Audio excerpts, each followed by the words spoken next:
Hello friends, welcome to our channel study for you. So guys, जैसा कि आज जो आपका एसएससी एमटीएस का 10 मई के फर्स्ट शिफ्ट का एग्ज़ाम हो गया दोस्तों, जिसका जो है मैं आपको बिल्कुल 100% एक्यूरेट आंसर के साथ जो है इस वीडियो में बताऊंगा। तो देख लेते हैं कि किस प्रकार के जो है आज आपके 10 मई के फर्स्ट शिफ्ट के एग्ज़ाम में जो है प्रश्न पूछे गए हैं। उससे पहले एक बात और दोस्तों, कि जिन्होंने भी अगर चैनल को सब्सक्राइब नहीं किया है तो एसएससी एमटीएस एग्ज़ाम से रिलेटेड पल पल की अपडेट के लिए जो है चैनल को सब्सक्राइब ज़रूर कर दीजिएगा। और बगल में ही आपको एक बेल आइकन यानी घंटे का निशान भी दिख रहा होगा, तो आप उसे भी जो है ज़रूर प्रेस कर दीजिएगा। तो चलिए वीडियो को स्टार्ट करते हैं। तो आज का जो आपका पहला क्वेश्चन आया था कि स्वराज मेरा जन्मसिद्ध अधिकार है और मैं इसे लेकर रहूँगा, यह जो नारा है ना, ये किसके द्वारा दिया गया था? तो देखिए, स्वराज मेरा जन्मसिद्ध अधिकार है और मैं इसे लेकर रहूँगा, यह जो नारा है ना, ये बाल गंगाधर तिलक के द्वारा दिया गया था। तो बाल गंगाधर तिलक आपका यहाँ पे करेक्ट आंसर होगा। इसके अलावा मैं आपको बता दूं कि बाल गंगाधर तिलक को ही जो है लोकमान्य तिलक के नाम से जो वो जाना जाता था, और इन्हीं के द्वारा जो है आपका केसरी और महर्ता, ये जो आपके दो समाचार पत्र थे ना, वो बाल गंगाधर तिलक के द्वारा ही जो वो शुरू किए गए थे। और ये दोनों जो समाचार पत्र है ना, ये आपका 1881 में जो ये प्रकाशित किया गया था। तो ये फैक्ट भी आपको ध्यान में रखना है। इसके अलावा मैं आपको बता दूं कि बाल गंगाधर तिलक के द्वारा ही जो है आधुनिक शिक्षा को बढ़ावा देने के लिए एक प्रमुख संगठन डेक्कन एजुकेशन सोसाइटी की जो स्थापना है ना, वो किया गया था। तो ये फैक्ट भी आप ध्यान में रखिएगा। इसके अलावा बात कर ले अन्य महत्वपूर्ण नारे के बारे में, जहां से अक्सर एग्जाम में आपका प्रश्न पूछा जाता है, जैसे कि आराम हराम है, यह जो नारा है ना, ये पंडित जवाहरलाल नेहरू के द्वारा दिया गया था। भारत छोड़ो का जो नारा, ये महात्मा गांधी के द्वारा दिया गया था। जय हिंद का जो नारा, ये आपका नेताजी सुभाष चंद्र बोस के द्वारा दिया गया था। वंदे मातरम का जो नारा है, ये आपका बंकिम चंद्र चटर्जी के द्वारा दिया गया था। इसके अलावा मैं आपको बता दूं कि जय जवान जय किसान का जो नारा है ना, ये लाल बहादुर शास्त्री के द्वारा दिया गया था। करो या मरो का जो नारा, ये महात्मा गांधी के द्वारा दिया गया था। सरफरोशी की तमन्ना अब हमारे दिल में है, यह जो नारा, ये आपका राम प्रसाद बिस्मिल के द्वारा दिया गया था। तुम मुझे खून दो मैं तुम्हें आज़ादी दूंगा, ये जो आपका सुभाष चंद्र बोस के द्वारा दिया गया था। वेदों की ओर लौटो, ये जो नारा है ना, ये आपका स्वामी दयानंद सरस्वती के द्वारा दिया गया था। पूर्ण स्वराज का जो नारा, ये आपका जवाहरलाल नेहरू के द्वारा दिया गया था। और पूर्ण स्वराज की भी जो मांग है, ये आपका 1929 में कांग्रेस के लाहौर अधिवेशन में जो है आपका जिसकी अध्यक्षता जो ये पंडित जवाहरलाल नेहरू के द्वारा किया गया था, और इसी में जो पूर्ण स्वराज की मांग भी जो वो की गई थी। तो ये फैक्ट भी आप ध्यान में रखिएगा। इनकलाब जिंदाबाद का जो नारा है ना, ये भगत सिंह के द्वारा दिया गया था। साइमन कमीशन वापस जाओ, ये जो नारा है ना, ये लाला लाजपत राय के द्वारा दिया गया था। दिल्ली चलो का जो नारा, ये आपका सुभाष चंद्र बोस के द्वारा दिया गया था। सारे जहां से अच्छा हिंदुस्तान हमारा, ये जो नारा है ना, ये आपका इकबाल के द्वारा जो वो दिया गया था। तो ये सारे फैक्ट जो है आपको ध्यान में रखना है। नेक्स्ट क्वेश्चन आपका यहाँ पर आता है कि 2023 आईसीसी मेंस क्रिकेट विश्व कप, ये जो है कहाँ पर आयोजित किया जाएगा? और देखिए, मैं आपको बता दूं कि ये जो आपका रिपीटेड प्रश्न है, इसलिए मैं आपको बता दूं कि आप जो एनालिसिस देखते हैं ना, उसका आप एक्स्ट्रा फैक्ट जो है वो जरूर देखा कीजिए। तो देखिए, 2023 का जो आईसीसी मेंस क्रिकेट विश्व कप है, ये आपका भारत में 5 अक्टूबर 2023 से आयोजित किया जाएगा। तो भारत आपका यहाँ पे करेक्ट आंसर होगा। इसके अलावा मैं आपको बता दूं कि ये जो आपका ICC men's cricket world cup, जो कि आपका ओडीआई का जो वर्ल्ड कप होता है ना, ये आपका प्रत्येक 4 साल में जो है आयोजित किया जाता है। तो 2027 का जो है ये कहाँ पर आयोजित किया जाएगा? तो देखिए, 2027 का जो क्रिकेट विश्व कप है ना, ये आपका साउथ अफ्रीका, जिम्बाब्वे और नाम्बिया देश में आयोजित किया जाएगा। तो ये फैक्ट भी आपको ध्यान में रखना है। इसके अलावा जो आपका प्रीवियस आईसीसी मेंस क्रिकेट विश्व कप हुआ था, ये आपका 2019 में हुआ था, जो कि आपका इंग्लैंड और वेल्स में आयोजित किया गया था। जिसके विजेता टीम की बात कर ले तो ये आपका इंग्लैंड देश रहा था, और उपविजेता जो है ये आपका न्यूजीलैंड देश रहा था। इसके अलावा अगर एग्जाम में पूछा जाए कि 2022 आईसीसी मेंस टी20 विश्व कप, ये जो है कहां पर आयोजित किया गया था? तो देखिए, 2022 का जो आईसीसी मेंस टी20 विश्व कप है ना, ये आपका ऑस्ट्रेलिया देश में आयोजित किया गया था। जिसके विजेता टीम की बात कर ले तो देखिए, इसका जो विजेता टीम रहा है, ये आपका इंग्लैंड देश रहा है। और सबसे ज़्यादा जो रन है ना, यानी इस टूर्नामेंट में सबसे ज़्यादा जो रन है, ये भारत के बल्लेबाज विराट कोहली के द्वारा मारा गया है। तो ये फैक्ट भी आपको ध्यान में रखना है। नेक्स्ट क्वेश्चन आपका यहाँ पर आता है कि तराइन का पहला युद्ध ये जो है कब हुआ था। तो देखिए ये भी जो प्रश्न है ना ये आपका रिपीटेड प्रश्न है। तो देखिए तराइन का जो पहला युद्ध है ये आपका 1191 ईस्वी में मोहम्मद गौरी और पृथ्वीराज चौहान के मध्य लड़ा गया था, जिसमें इस युद्ध में जो है पृथ्वीराज चौहान जो वो विजयी रहा था और मोहम्मद गौरी को जो है इस युद्ध में जो हार का सामना करना पड़ा था। तो 1191 ईस्वी आपका करेक्ट आंसर होगा। इसके अलावा बात कर ले तराइन का द्वितीय युद्ध ये जो है कब हुआ था। तो देखिए तराइन का जो द्वितीय युद्ध है ना ये आपका 1192 ईस्वी में लड़ा गया था, जो कि आपका पृथ्वीराज चौहान, जिनका अन्य नाम पृथ्वीराज तृतीय भी है, और ये जो आपका मोहम्मद गौरी के मध्य लड़ा गया था। और द्वितीय युद्ध में जो है पृथ्वीराज चौहान की जो है वो हार हो गई थी और मोहम्मद गौरी जो है इस युद्ध में जो है वो जीत गया था। तो ये फैक्ट भी आपको ध्यान में रखना है। इसके अलावा बात कर ले ये जो आपका तराइन का मैदान है ना ये कहाँ पर स्थित है। तो ये आपका हरियाणा के करनाल और थानेश्वर जिले में स्थित है। तो ये फैक्ट भी आपको ध्यान में रखना है। नेक्स्ट क्वेश्चन आपका यहाँ पर आता है कि भारत को टीबी मुक्त करने का जो लक्ष्य है ना ये कब तक रखा गया है। तो देखिए मैं आपको बता दूं कि प्रधानमंत्री टीबी मुक्त भारत अभियान के तहत भारत देश को जो है 2025 तक पूर्ण रूप से जो है टीबी उन्मूलन यानी टीबी मुक्त का जो है लक्ष्य रखा गया है। तो 2025 आपका यहाँ पे करेक्ट आंसर होगा। नेक्स्ट क्वेश्चन आपका यहाँ पर आया था कि the life and the soul of the party ये इस पुस्तक के लेखक कौन है। तो देखिए the life and the soul of the party इस पुस्तक को जो है ये आपका माइक गेल के द्वारा लिखा गया है। तो माइक गेल आपका यहाँ पे करेक्ट आंसर होगा। नेक्स्ट क्वेश्चन आपका यहाँ पर आया था कि आत्माराम पांडुरंग ने प्रार्थना समाज की स्थापना ये जो है कहाँ पर की थी। तो देखिए मैं आपको बता दूं कि प्रार्थना समाज से जो है अब तक आपके 3 बार जो है यहाँ से प्रश्न पूछे जा चुके हैं। तो देखिए मैं आपको बता दूं कि आत्माराम पांडुरंग, महादेव गोविंद रनाडे तथा इतिहासकार आरजी भंडारकर के द्वारा बम्बई में जो है 31 मार्च 1867 को जो है प्रार्थना समाज की स्थापना जो वो की गई थी। तो कहाँ पर किया गया था। तो बम्बई आपका यहाँ पे करेक्ट आंसर होगा। इसके अलावा बात कर ले प्रार्थना समाज को जो है किस उद्देश्य से जो है इसकी स्थापना की गई थी। तो देखिए प्रार्थना समाज का जो मुख्य उद्देश्य था ना वो आपका लोगों को केवल एक भगवान में विश्वास कराना और केवल एक ही भगवान की पूजा करने के उद्देश्य से जो है प्रार्थना समाज की स्थापना की गई थी। तो ये फैक्ट भी आप ध्यान में रखिएगा। नेक्स्ट क्वेश्चन आपका यहाँ पर आया था कि उड़ीसा में राजा परवा यानी राज पर्व त्यौहार जो है ये किस महीने में मनाया जाता है। तो देखिए राजा पर्व त्यौहार की बात कर ले तो इसे जो है मिथुन संक्रांति के नाम से भी जो है वो जाना जाता है। और ये आपका उड़ीसा में धरती माता को जो है मासिक धर्म आने के जश्न में जो है इस त्यौहार को मनाया जाता है। और ये जो त्यौहार है ना ये आपका 3 दिनों के बीच जो है धरती माता मासिक धर्म से जो वो गुजरती है और चौथे दिन जो है वो आपका शुद्धिकरण स्नान का जो दिन होता है। तो अगर पूछा जाए कि राजा पर्व जो त्यौहार है ये कितने दिनों तक इस त्यौहार को मनाया जाता है तो ये आपका 4 दिनों तक जो वो मनाया जाता है। और ये जो राजा पर्व त्यौहार है ना ये प्रतिवर्ष आपका जून के मध्य महीने में जो है ये आपका मनाया जाता है। तो जून आपका यहाँ पे करेक्ट आंसर होगा। नेक्स्ट क्वेश्चन आपका यहाँ पर आता है कि अप्रैल 2022 में संघ लोक सेवा आयोग यानी यूपीएससी के जो अध्यक्ष के रूप में जो है ये किसे नियुक्त किया गया है। तो देखिए अप्रैल 2022 में यूपीएससी के अध्यक्ष के रूप में जो है ये डॉक्टर मनोज सोनी को जो वो नियुक्त किया गया है। तो डॉक्टर मनोज सोनी आपका करेक्ट आंसर होगा। यूपीएससी का अगर एग्जाम में फुल फॉर्म पूछ दे तो यूनियन पब्लिक सर्विस कमीशन यानी संघ लोक सेवा आयोग जो है इसका फुल फॉर्म होता है। वहीं अगर बात कर ले यूपीएससी की स्थापना ये जो है कब हुई थी तो ये आपका 1 अक्टूबर 1926 को हुआ था।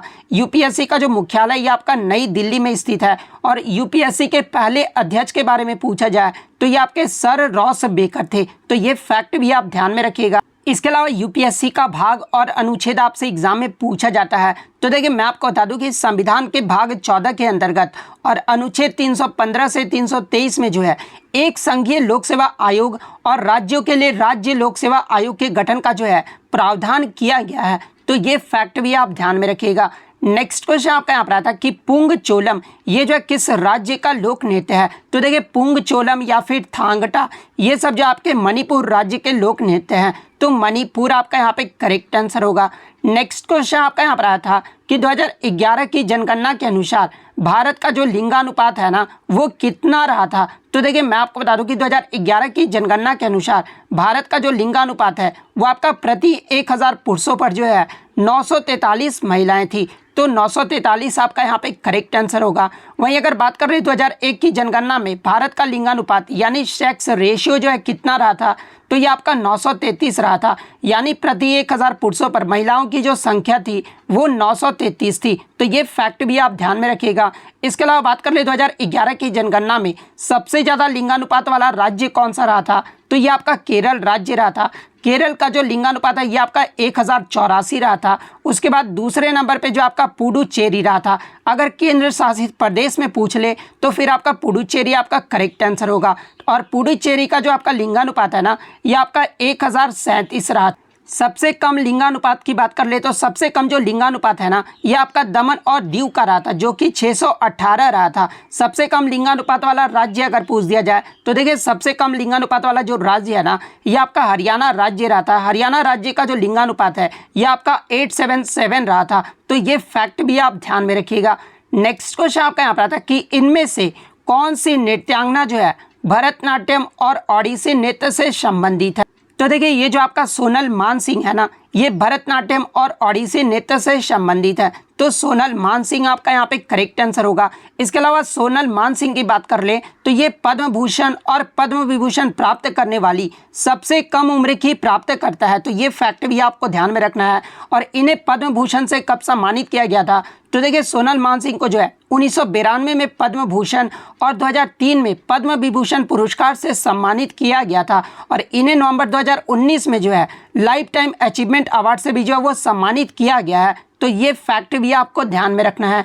नेक्स्ट क्वेश्चन आपका यहाँ पर आता है कि 2011 की जनगणना के अनुसार निम्नलिखित में से किस राज्य का दशकीय जनसंख्या वृद्धि दर, यानी दशकीय जनसंख्या वृद्धि दर की बात कर ले, यानी 2001 से लेकर 2011 तक सबसे ज़्यादा जो है वो रहा था।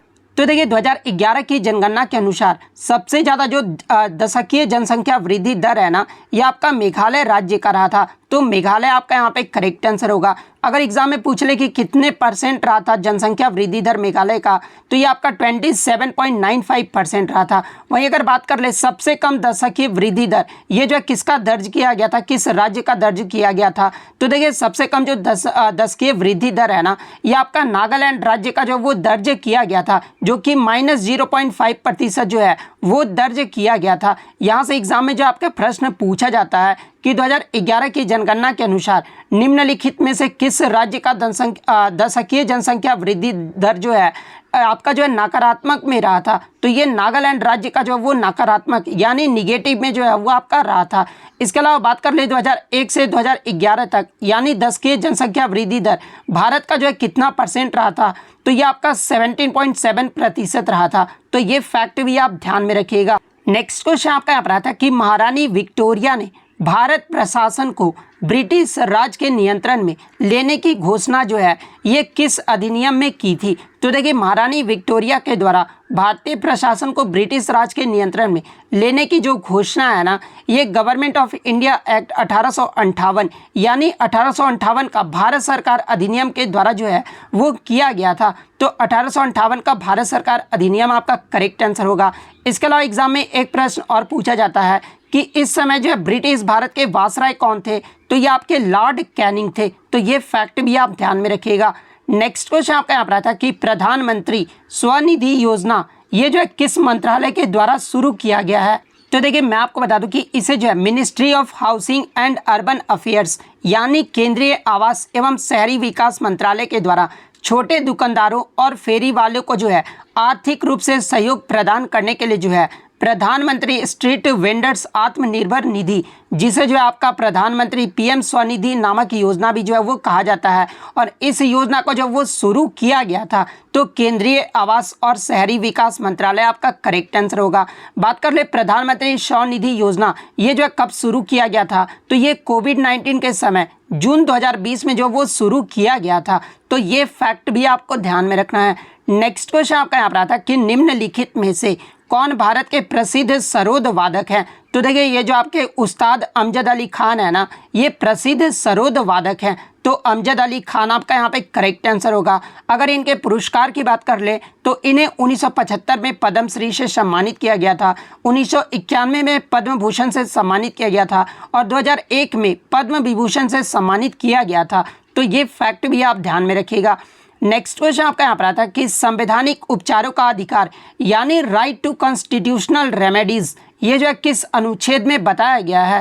तो देखिए संवैधानिक उपचारों का जो अधिकार है ना, ये आपका अनुच्छेद 32 से 35 में बताया गया है। तो अनुच्छेद 32 से 35 आपका करेक्ट आंसर होगा। और देखिए ये जो आपका अनुच्छेद 32 से 35 है, एक आपका मौलिक अधिकार है, मौलिक अधिकार है। तो मौलिक अधिकार के बारे में अगर मैं बात कर लूँ तो देखिए मौलिक अधिकार का जो है ना, ये आपका अनुच्छेद 12 से लेकर 35 तक है और ये आपका भाग 3 में है। तो ये फैक्ट भी आप ध्यान में रखिएगा। इसके अलावा मौलिक अधिकार को किस देश के संविधान से लिया गया है? तो देखिए मौलिक अधिकार को जो है ये आपका यूएसए देश के संविधान से लिया गया है। इसके अलावा एग्जाम में पूछा जाता है कि मूल संविधान में जो है मौलिक अधिकारों की संख्या कितनी थी? तो देखिए मूल संविधान में जो आपका मौलिक अधिकारों की संख्या थी ना, वो आपका 7 था। और वर्तमान में मौलिक अधिकारों की संख्या कितनी है? तो वर्तमान में जो आपके 6 मौलिक अधिकार है। एक आपका जो 7वां जो मौलिक अधिकार था जो कि आपका संपत्ति का अधिकार था, और इसे जो है 44वें संविधान संशोधन 1978 के द्वारा जो है मौलिक अधिकार की सूची से जो है इसे हटा दिया गया है। तो अब संपत्ति का अधिकार ये जो है किस में रखा गया है? तो इसे जो है भाग 12 में अनुच्छेद 301 के तहत जो है इसे कानूनी अधिकार बना दिया गया है। तो ये फैक्ट भी आपको ध्यान में रखना है। इसके अलावा बात कर ले वर्तमान में जो आपके 6 मौलिक अधिकार हैं वो कौन कौन से हैं? तो पहला आपका समानता का अधिकार है जो कि अनुच्छेद 14 से 18 तक है। सेकंड आपका स्वतंत्रता का अधिकार है जो कि अनुच्छेद 19 से 22 तक है। थर्ड आपका शोषण के विरुद्ध अधिकार है जो कि अनुच्छेद 23 से 24 में है। धार्मिक स्वतंत्रता का अधिकार ये जो आपका अनुच्छेद 25 से 28 में है। सांस्कृतिक और शैक्षिक अधिकार ये जो आपका अनुच्छेद 29 से 30 में है। संवैधानिक उपचारों का अधिकार ये जो आपका अनुच्छेद 32 में है। तो वर्तमान में ये आपके 6 मौलिक अधिकार हैं। तो ये फैक्ट भी आप ध्यान में रखिएगा। नेक्स्ट क्वेश्चन आपका यहाँ पर आता है कि इनमें से कौन राज्य सूची से संबंधित है? तो देखिए मैं आपको बता दूं कि संविधान की 7वीं अनुसूची में जो है आपके 3 सूची आते हैं, जिसमें राज्य सूची, संघ सूची और समवर्ती सूची आते हैं, जिसमें आपका ऑप्शन में बैंक, रेलवे, कृषि और वन दिया गया था। तो देखिए ये जो आपका कृषि यानी जो एग्रीकल्चर आता है ना, ये राज्य सूची के अंतर्गत आता है। तो कृषि आपका यहाँ पे करेक्ट आंसर होगा। नेक्स्ट क्वेश्चन आपका यहाँ पर आता है कि कौन सा बौद्ध यूनिवर्सिटी ये जो आपका बिहार में है? तो देखिए ये जो आपका नालंदा विश्वविद्यालय है ना, ये आपका बिहार में है। तो नालंदा विश्वविद्यालय आपका करेक्ट आंसर होगा। इसके अलावा बात कर ले नालंदा विश्वविद्यालय की स्थापना ये जो है किसके द्वारा किया गया था? तो देखिए नालंदा विश्वविद्यालय की जो स्थापना है ना, ये गुप्त वंश के कुमार गुप्त प्रथम के द्वारा 5वीं शताब्दी में किया गया था। तो ये फैक्ट भी आपको ध्यान में रखना है। नेक्स्ट क्वेश्चन आपका यहाँ पर आता है कि ईस्ट इंडिया कंपनी को बंगाल की दीवानी जो है ये किस वर्ष प्राप्त हुआ था? तो देखिए मैं आपको बता दूं कि 1765 में मुगल सम्राट शाह आलम द्वितीय ने जो है ईस्ट इंडिया कंपनी को बंगाल, बिहार और उड़ीसा की दीवानी जो है वो प्रदान की थी। तो 1765 आपका यहाँ पे करेक्ट आंसर होगा। नेक्स्ट क्वेश्चन आपका यहाँ पर आया था कि प्रधानमंत्री उज्ज्वला योजना ये जो किस वर्ष में शुरू किया गया था? तो देखिए स्वच्छ ईंधन और बेहतर जीवन के नारे के साथ केंद्र सरकार के द्वारा 1 मई 2016 को जो है प्रधानमंत्री उज्ज्वला योजना को शुरू किया गया था। तो 1 मई 2016 आपका यहाँ पे करेक्ट आंसर होगा। नेक्स्ट क्वेश्चन आपका यहाँ पर आया था कि रोपण कृषि यानी जो आपका प्लांटेशन एग्रीकल्चर होता है ना, ये कहाँ पर मुख्यतः किया जाता है? तो देखिए ये जो आपका रोपण कृषि होता है जिसमें आपके चाय वगैरह आ जाती है एग्जाम्पल के तौर पे, ये जो आपके उष्ण कटिबंधीय प्रदेशों में किया जाता है। तो उष्ण कटिबंधीय आपका करेक्ट आंसर होगा। नेक्स्ट क्वेश्चन आपका यहाँ पर आया था कि बड़ौदा में देश के पहले राष्ट्रीय रेल तथा परिवहन विश्वविद्यालय को जो है ये किस संशोधन के द्वारा जो है इसे संशोधित किया गया था? तो देखिए मैं आपको बता दूं कि देश का जो पहला राष्ट्रीय रेल तथा परिवहन जो विश्वविद्यालय है ना, ये आपका गुजरात बड़ौदा में स्थित है और इसे जो है आपका केंद्रीय विश्वविद्यालय संशोधन विधेयक के द्वारा जो है इसे संशोधित किया गया था। तो केंद्रीय विश्वविद्यालय संशोधन विधेयक आपका यहाँ पे करेक्ट आंसर होगा। नेक्स्ट क्वेश्चन आपका यहाँ पर आया था कि वसा का पाचन करने वाला एंजाइम ये जो लाइपेज है ना, ये किसके द्वारा स्रावित होता है? तो देखिए मैं आपको बता दूं कि वसा का जो पाचन है ना, ये आपका लाइपेज एंजाइम के द्वारा किया जाता है और लाइपेज एंजाइम का जो स्रावन है ना, ये आपका अग्नाशय में होता है। तो अग्नाशय आपका यहाँ पे करेक्ट आंसर होगा। नेक्स्ट क्वेश्चन आपका यहाँ पर आया था कि हीराकुंड बांध परियोजना ये जो है किस नदी पर बनी है? और कुछ बच्चों ने बताया कि पूछा गया था कि हीराकुंड कैप्टिव पावर प्लांट ये जो है कहाँ पर स्थित है? तो देखिए मैं आपको दोनों बता देता हूँ। तो देखिए सबसे पहले अगर हम लोग हीराकुंड बांध परियोजना की बात कर ले तो ये आपका जो है महानदी पर निर्मित है। तो महानदी आपका करेक्ट आंसर होगा अगर ये पूछा गया था। अगर ये पूछा गया था कि हीराकुंड कैप्टिव पावर प्लांट ये जो है कहाँ पर स्थित है, तो ये आपका उड़ीसा राज्य के संबलपुर जिले में हीराकुंड के पास स्थित है। तो इसमें जो आपका उड़ीसा आपका यहाँ पे करेक्ट आंसर होगा। तो इनमें से जो भी पूछा गया होगा मैंने आपको दोनों बता दिया है। तो इतने क्वेश्चन जो है आज मुझे बच्चों के द्वारा मिले हैं जो कि 100% रियल और ऑथेंटिक है। तो अगर वीडियो अच्छी लगी हो तो वीडियो को जो है लाइक ज़रूर कर दीजिएगा और इसी तरह का जेन्युइन कंटेंट पाने के लिए जो है चैनल को सब्सक्राइब ज़रूर कर दीजिएगा। तो मिलते हैं नेक्स्ट वीडियो में, तब तक thank you, all the best.